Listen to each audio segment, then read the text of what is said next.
વિદ્યાર્થી મિત્રો, આપણે કોસ્ટ એકાઉન્ટની અંદર યુનિટ 1 અને યુનિટ 2 જોયું. યુનિટ 1 એટલે પ્રક્રિયા પડતર, બરાબર. એનામાં પ્રક્રિયા ખાતા બનાવતા હતા. પ્રક્રિયા 1 નો માલ પ્રક્રિયા 2 માં જાય, પ્રક્રિયા 2 નો માલ પ્રક્રિયા 3 માં જાય. તો એ રીતે આપણે પ્રક્રિયા ખાતા જોયા.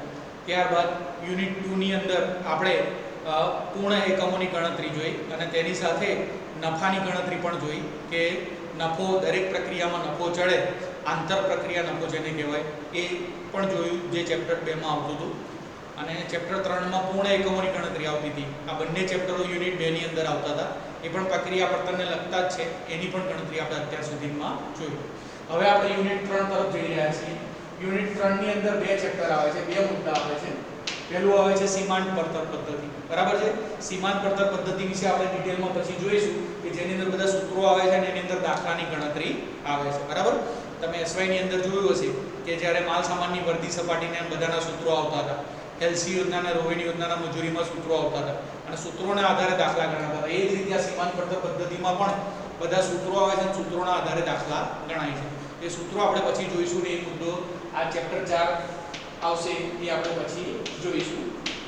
ત્યારબાદ યુનિટ 3 નો ભાગ છે નિર્ણય ઘડતર પ્રક્રિયા, કે જે ચેપ્ટર 5 ની અંદર આવે છે, બરાબર છે. નિર્ણય ઘડતર પ્રક્રિયા. નિર્ણય ઘડતર પ્રક્રિયા એટલે શું? તો નિર્ણય ઘડતર પ્રક્રિયાની અંદર બધા જ પ્રકારની પડતરના અર્થ આપેલા છે. ચેપ્ટર નાનું છે જેની અંદર પડતરની વ્યાખ્યાઓ આપી છે. અલગ અલગ પ્રકારની પડતરની શું આપી છે? વ્યાખ્યાઓ આપેલી છે. તો આપણે એ સમજવાની છે. અત્યારે ઘણી બધી વ્યાખ્યાઓ છે. બધી વ્યાખ્યાઓ મેં અહીંયા લખેલી છે, બધાના અર્થ લખેલા છે, બધી સમજાવું છું તમને. તો અત્યારે આપણે નિર્ણય ઘડતર પ્રક્રિયાની અંદર આપેલી બધી વ્યાખ્યાઓ અને એની પડતરના અર્થ સમજીએ છીએ. પહેલું છે સંબંધિત પડતર. તો સંબંધિત પડતર કોને કહેવાય? બરાબર છે. તો સંબંધિત પડતર એટલે કોઈ પણ કંપની હોય એની બે શાખાઓ ચાલતી હોય.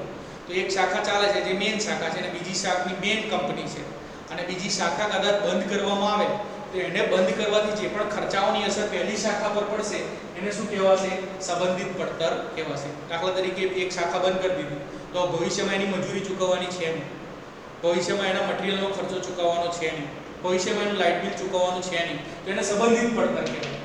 પણ જો એ જે શાખા બંધ કરીએ છીએ એનું 1 વર્ષનું ભાડું એડવાન્સમાં ચૂકવી દીધું છે, બિલ્ડિંગનું ભાડું, તો એને અસંબંધિત પડતર કહેવાય. એને સંબંધિત પડતર કહેવાય નહીં, કારણ કે શાખા ખાતું બંધ કરો, એ શાખા બંધ કરી દો તો પણ એના ખર્ચનો આની સાથે કંઈ લેવા દેવા છે નહીં, કારણ કે ઓલરેડી ભાડું તમે ચૂકવી જ દીધું છે. તો એની સાથે આની સાથે કંઈ લેવા દેવા છે નહીં. એટલે સંબંધિત પડતર એટલે જ્યારે બીજું કોઈ ખાતું કે શાખા બંધ થતી હોય અને પહેલા ખાતા પર જે અસર થાય એને શું કહેવાશે? સંબંધિત પડતર કહેવાશે. બીજો મુદ્દો વધારાની પડતર અથવા તફાવત પડતર. માની લો 100 એકમ બનાવતા હોય ને લાખ રૂપિયા ખર્ચો થતો હોય. હવે તમે 110 એકમ બનાવો છો તો તમારો ખર્ચો 10,000 વધી જશે. આને શું કહેવાશે? વધારાની પડતર અથવા તફાવત પડતર. કે પહેલા 100 એકમ બનાવતા હતા, લાખ રૂપિયા ખર્ચો ચૂકવતા હતા, હવે 110 એકમ બનાવે છે. નિર્ણયમાં આપણે થોડો ફેરફાર કર્યો, 10 એકમ વધારે બનાવી છે, તો એના લીધે ખર્ચામાં પણ શું થશે? તફાવત આવશે. ખર્ચો શું થઈ જશે? વધી જશે. તો આને શું કહેવાશે? વધારાની પડતર કહેવાશે. ઉત્પાદનના નિર્ણયમાં તમે ફેરફાર કર્યો માટે તમારા ખર્ચમાં શું થયું? વધારો થવા પામ્યો છે. ત્રીજું છે ડૂબેલી પડતર. ડૂબેલી પડતર એટલે શું? માની લો 10 લાખનું મશીન લીધેલું છે, 10 વર્ષ ચાલશે, 10 વર્ષ ચાલે પછી તમે એ મશીન 50,000 માં ભંગારમાં વેચી દો. ભંગાર કિંમત કેટલી મળે છે? 50,000. 10 લાખનું મશીન 50,000 માં વેચી દો તો 9.5 લાખ રૂપિયા તમારી શું કહેવાય? ડૂબેલી પડતર કહેવાય. શું કહેવાય? ચોપડે કિંમતે જે પડતર હશે એમાંથી એ ડૂબેલી પડતર કેટલી આવે? 9.5 લાખ રૂપિયા. મશીન તમે 10 લાખનું ખરીદ્યું હતું, તમારી આમ એક રીતે જોવા જાવ તો 10 લાખની સંપત્તિ બોલવી જોઈએ, પણ 10 વર્ષના અંતે તમે ભંગારમાં 50,000 માં વેચી દો છો એટલે 9.5 લાખ રૂપિયા એ તમારી એક રીતે શું કહેવાય? ડૂબેલી પડતર, જેને સંક કોસ્ટ કહેવામાં આવે છે, બરાબર, કે જે મશીનના આયુષ્યના આધારે ગણતરી થતી હોય છે. ત્યાર પછીની મુદ્દો છે વૈકલ્પિક પડતર. વૈકલ્પિક પડતર એટલે શું? તો કોઈ પણ કંપની જ્યારે કોઈ પ્રોજેક્ટ હાથમાં ધરતી હોય તો એની પાસે 2 અથવા 2 થી વધુ વિકલ્પો હોય, પણ બધા જ વિકલ્પો પર એક સાથે કામ ના કરી શકાય. દાખલા તરીકે તમે 10મું ધોરણ પાસ કર્યું તો તમારી પાસે 3 વિકલ્પ હોય, કાં તો આર્ટ્સમાં જવું, કાં તો સાયન્સમાં જવું, કાં તો કોમર્સમાં જવું. તમે ત્રણેય શાખામાં એક સાથે ના જઈ શકો. તો અહીંયા તમારી પાસે 3 વિકલ્પ છે, 3માંથી કોઈ એક વિકલ્પ તમે પસંદ કરો છો. તો એવી રીતના તમારે કોઈ પણ કંપનીના 2-3 કંપનીઓના ઓર્ડર તમને મળતા હોય, પણ બધી કંપનીઓના ઓર્ડર તમે લઈ ના શકતા હો, કોઈ એક જ કંપનીનો ઓર્ડર લઈ શકતા હો. તો એક કંપનીનો ઓર્ડર લીધો એના લીધે બીજી કંપનીનો ઓર્ડર જવા દીધો, એને શું કહેવાય છે? વૈકલ્પિક પડતર કહેવામાં આવે છે. કે 2 કે તેથી વધુ વિકલ્પો હોય તો કંપની કોઈ એક જ વિકલ્પ પસંદ કરી શકે છે, બધા વિકલ્પો પસંદ કરી શકતી નથી. ત્યાર પછી છે કાલ્પનિક પડતર, બરાબર. કાલ્પનિક પડતર એટલે માની લો મારી પાસે અત્યારે બેંકમાં 10 લાખ રૂપિયા પડ્યા છે, હું કોઈ ધંધો શરૂ કરું છું અને 10 લાખ રૂપિયા ધંધામાં રોકું છું, તો મારે એનું કોઈ વ્યાજ ભરવાનું છે નહીં. તો પછી હું નફો ગણું કે ભાઈ મારે 1 લાખ રૂપિયા નફો થયો, 2 લાખ નફો થયો, તો એ સાચો નફો નથી. કેમ? કારણ કે 10 લાખ તો મેં મારા પોતાના રોક્યા છે. જો આ 10 લાખ હું બેંકમાંથી લોત, બરાબર, અને એનું વ્યાજ ભરત, તો મારો નફો 1 લાખ ના હોય, બરાબર. એ રકમ બધી મારે ભરી દેવી પડે, બધા જ પૈસા મારે ભરવા પડે વ્યાજના અને હપ્તાના રકમના, તો મારો નફો શું થઈ જાય? ઓછો થઈ જાય. તો જ્યારે વૈકલ્પિક પડતર એટલે કાલ્પનિક પડતર એટલે શું કે જ્યારે પોતાની રોકાયેલી મૂડી પર પણ વ્યાજ આપણે ગણવું પડે. કારણ કે આપણા પૈસા 10 લાખ જો ક્યાંક રોક્યા હોત તો આપણને વ્યાજ તો મળત જ ને. આપણે ધંધામાં રોક્યા તો એ પણ ગણવું પડે. મારી પોતાનું દુકાન છે, હવે એમાં કોઈ હું બિઝનેસ શરૂ કરું છું દુકાનની અંદર, તો હું દુકાનનું ભાડું તો ગણતો જ નથી, કારણ કે મારી પોતાની દુકાન છે. પણ જો દુકાન મેં ભાડે લઈને ધંધો ચાલુ કર્યો હોત તો ભાડું મારે 10,000 રૂપિયા ભરવું પડતું. તો એ પોતાની જે રોકાયેલી મૂડી છે એની પણ ગણતરી કરવી, એને શું કહેવાય? કાલ્પનિક પડતર.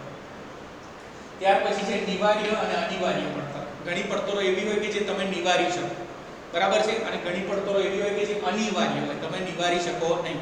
દાખલા તરીકે ઉત્પાદન કરવા માટે માલ સામાન લાવવું પડે, વીજળીની જરૂર પડે, મજૂરોની જરૂર પડે, તો એ અનિવાર્ય પડતર કહેવાય. અને નિવાર્ય પડતર એટલે જેમાં તમે ખર્ચામાં ઘટાડો કરી શકો એમ છો, બરાબર છે. તમને એવું લાગે કે આ બગાડમાં ઘટાડો કરી શકાય એમ છે, કામના કલાકો વધારી શકાય એમ છે, તો એ જે જગ્યાએ તમે કોઈ પણ રીતે પડતરને નિવારી શકો છો, ખર્ચો ઓછો કરી શકો છો, એને નિવાર્ય પડતર કહેવાય. જ્યાં તમારી પર પડતરનો કંટ્રોલ મેનેજરનો નથી, કરી શકતો નથી, એને શું કહેવાય છે? અનિવાર્ય પડતર કહેવાય છે, જે નિવારી ન શકાય. ત્યાર પછી છે સ્વૈચ્છિક પડતર. કેટલીક પડતર એવી હોય કે જે સ્વૈચ્છિક રીતે હોય, કોઈ કંપની ધારે તો કરી શકે, કોઈ કંપની ના ધારે તો ના કરી શકે. જેમ કે રિસર્ચ એન્ડ ડેવલપમેન્ટ, સંશોધનનો ખર્ચ. કોઈ પણ કંપની મોબાઈલ બનાવતી હોય તો સતત મોબાઈલ બનાવ્યા કરે, પણ કોઈ કંપની ધારે તો એમાં રિસર્ચ એન્ડ ડેવલપમેન્ટનો ખર્ચો પણ કરી શકે. નવા મોબાઈલ બનાવવા, નવી અંદર વસ્તુઓ બનાવી, નવા ઇક્વિપમેન્ટ બનાવવા, તો એક નવું ખાતું બનાવવું પડે કે જે રિસર્ચ એન્ડ ડેવલપમેન્ટ, સંશોધન કર્યા કરે, અને એનો ખર્ચો ચૂકવવો પડે. તો આ ખર્ચો કેવો છે? સ્વૈચ્છિક પડતર. કંપની ધારે તો કરી શકે, ના ધારે તો એમાં પણ કાપ કરી શકાય છે. સંયુક્ત પડતર. સંયુક્ત પડતર એટલે શું?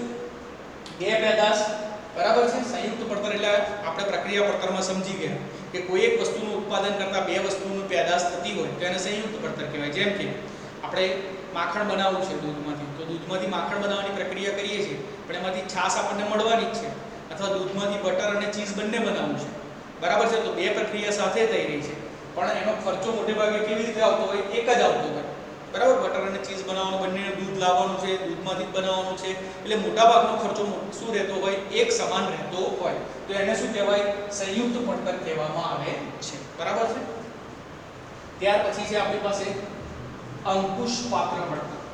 અંકુશ પાત્ર પડતર એટલે શું કે જે પડતર ઉપર તમે અંકુશ મૂકી શકો, કંટ્રોલ કરી શકો, બરાબર છે, એને શું કહેવાય? અંકુશ પાત્ર પડતર. દાખલા તરીકે બગાડ, બરાબર. કંપનીમાં બગાડ થતો હોય, માલ સામાનની ખરીદી પર અંકુશ રાખવો, એના વપરાશ ઉપર અંકુશ રાખવો, તો એ બધા પર શું કરી શકાય છે? કંટ્રોલ રાખી શકાય છે. ત્યાર પછી છે બિન અંકુશ પાત્ર પડતર. બિન અંકુશ પાત્ર પડતર એટલે શું કે જે પર તમે કંટ્રોલ ના કરી શકો. દાખલા તરીકે મશીનો અમુક બગડવાના છે, તો તમારે એનું સમારકામ કરાવવું જ પડશે, કર્મચારીઓને પગાર આપવો જ પડશે, વીમો લેવો જ પડશે. તો આ બધા ખર્ચા કેવા છે? બિન અંકુશ પાત્ર, કે જેની પર તમે કોઈ કંટ્રોલ કરી શકતા નથી. ત્યાર પછી છે ઐતિહાસિક પડતર, બરાબર. ઐતિહાસિક પડતર એટલે શું કે કોઈ પણ પડતર પહેલેથી ગણાય નહીં, કામ થયા પછી પડતર ગણાય. દાખલા તરીકે તાજમહાલ બનાવવાનો હતો, તો તાજમહાલ બનાવતા પહેલા કેટલો ખર્ચો થશે ખબર નથી, તાજમહાલ બન્યા પછી ખર્ચાનો ટોટલ કરવું પડે કે આટલો ખર્ચો થયો. કોઈ પુલ બ્રિજ બનાવવાનો છે, અંદાજે રાખ્યું કે 10 કરોડ થશે, પણ બ્રિજ બનતા 5-7 વર્ષ નીકળી ગયા, તો એનો ખર્ચો વધી પણ શકે, બરાબર છે. તો એ ઐતિહાસિક પડતર કહેવાય. બહુ મોટા બાંધકામો જ્યારે થતા હોય ત્યારે એ બન્યા પછી એક્ઝેક્ટ એનો ખર્ચો ખબર પડે છે. પૂર્વ નિર્ધારિત પડતર અથવા પ્રમાણ પડતર. પહેલેથી પ્રમાણ સેટ કરેલું હોય કે કંપની બોલ પેન બનાવે છે, પેન, બરાબર છે, તો પહેલેથી ખબર હોય એક પેન બનાવવાનો ખર્ચો 10 રૂપિયા આવો જોઈએ, પહેલેથી સેટ જ કરેલું છે. પછી કંપની ભલે લાખો પેન બનાવે, તો દરેક પેનનું ઉત્પાદન થાય એનો પડતર કિંમત કેટલી આવી જોઈએ? 10 રૂપિયા જ આવી જોઈએ. પહેલેથી એક પ્રમાણ નક્કી કરેલું છે કે ભાઈ પેન બનાવવાનો ખર્ચો આટલો થવો જોઈએ. ત્યાર પછી છે પેદાશ પડતર, બરાબર. પેદાશ પ્રમાણે પડતર ગણવાની. એક વસ્તુ બનાવી એનો ખર્ચો, 10 વસ્તુ બનાવી એનો ખર્ચો, 100 વસ્તુ બનાવી, પેદાશ પ્રમાણે ખર્ચો ગણાય. જેટલી વધારે પેદાશો બને એટલો ખર્ચો વધારે. અને છેલ્લે છે મુદ્દત પડતર, સમય પ્રમાણે પડતર, બરાબર. જેમ કે કારખાનાનું ભાડું ચૂકવવાનું છે, વીમો હપ્તો ચૂકવવાનો છે, જે મહિને ચૂકવાતો હોય, વર્ષે ખર્ચા ચૂકવાતા હોય, લાયસન્સની વગેરે, તો એને શું કહેવાશે? મુદ્દત પડતર કહેવાશે. તો આ ચેપ્ટર 5 ની અંદર નિર્ણય ઘડતરની અંદર આટલી વ્યાખ્યાઓ જ આવે છે જે આપણે સમજવાની છે, તે થિયરીમાં પૂછાતી હોય છે. આના પછીના વિડિયોમાં આપણે આ સીમાંત પડતર પદ્ધતિ સમજીશું કે જેની અંદર સૂત્રો પણ આવે છે અને દાખલા પણ આવે છે. થેન્ક યુ વિદ્યાર્થી મિત્રો.